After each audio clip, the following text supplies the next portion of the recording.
Scott Raven. Is there? Simon, thank you so much for this. I appreciate it. One thing that I always love to really know from thought leaders is how they put principles in practice. So you're an entrepreneur. You're going through your good days, your bad days, your crappy days, the 30% of what you do that's just gonna suck. The world gets in a tiss and you can't do anything about it. You just gotta grind it through. What are the most unique ways that you specifically optimize your energy management that help keep driving you through your days? Great question, Scott. I think for me, the approach I take is I'm going to sum it up in one word. It's to be more it's compassion. It's to be more compassionate with yourself. And the reason is I don't know your backgrounds or what sort of work you do, but you are all going to face uh, some demands on your time, whether that is because you're a parent or you have a relative that needs your care and support, or you have obligations from work or obligations from your employees because you're leading a team. There's always going to be pushes and pulls on your time and energy. So you have to be compassionate with the fact that there are going to be unknowns in your day and week.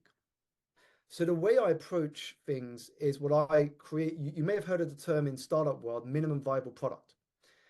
Now, what I think about when I approach my days and weeks is minimum viable tasks. So my minimum viable task is if I can only get one thing done today that would make me feel productive by the end of the day before I go to bed, what would that one thing be? Because we can always do one thing. What is the one thing I can do that will make me feel productive?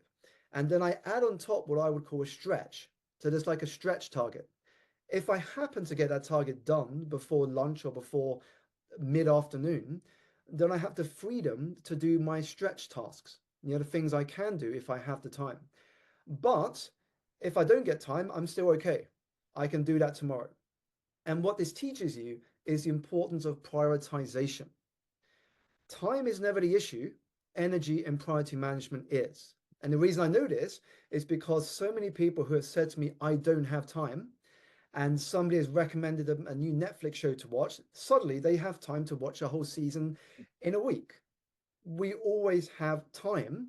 The question is, are you focusing that time on the right priorities? And so when you're forced to say, what is the minimum viable task I can get done today?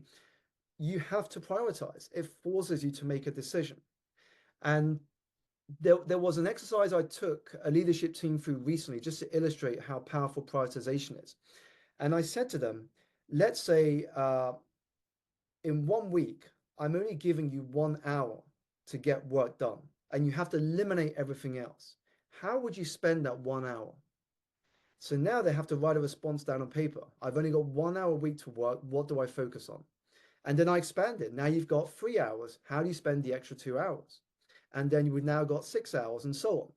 Because when you see time through that lens, you realize that often you have things the wrong way around. The thing you actually know you should be focusing your 1 hour a week on, for whatever reason, you're not. You're doing all the other stuff first and you never get around to that actual thing that will move you forward.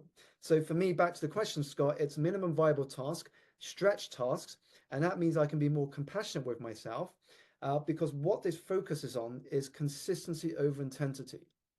Consistency over intensity always wins. If you go hard, which is good in spurts, then it's great in the short term, but it's not going to last. Better to be consistent and building momentum than going hard, burning out, and giving up. So that's how I kind of approach my days and weeks, Scott. Hmm. Fantastic.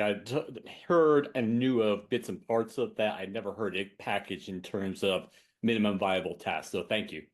Thank you.